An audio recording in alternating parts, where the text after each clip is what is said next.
Multiplication of two digits number having same number at tens place. जसं 33 आणि 37 चा multiplication. Tense प्लेसला same number आहे.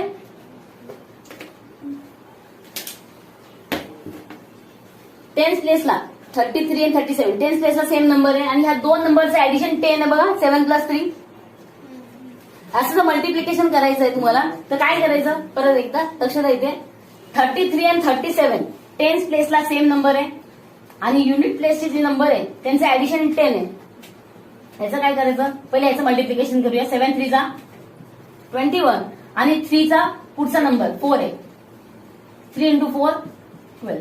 दिस is the answer. अच्छा मराठीसाठी ओके.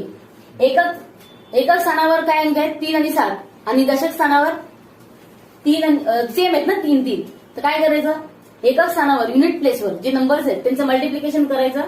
3 7 चा 21 आणि 3 पेक्षा एक नंबर पुढे काय 4 यांचं मल्टिप्लिकेशन करायचं. 3 × 4 12. So this is the answer.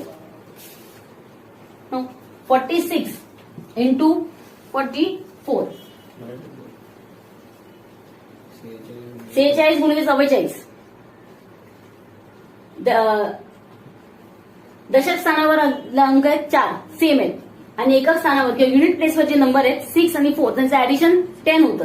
जर असे नंबर असेल आणि त्याचं मल्टिप्लिकेशन करायचंय व्हॉट यू टू डू 6 × 4 6 4 चा 6 × 4 24 आणि 4 चा पुढचा नंबर काय असतो 5. 4 × 5 20. So this is the answer 2024. त्यासाठी तुम्ही दोन याच्यामध्ये लिहितात ना. पहिले ह्या नंबरनी पूर्ण वरचे नंबर मल्टिप्लाय करणार मग एक 0 देणार मग ह्या नंबरनी मल्टिप्लिकेशन करणार मग ऍड करणार. No need to do this. See how easy it is maths. Now you can say that maths is easy subject ना.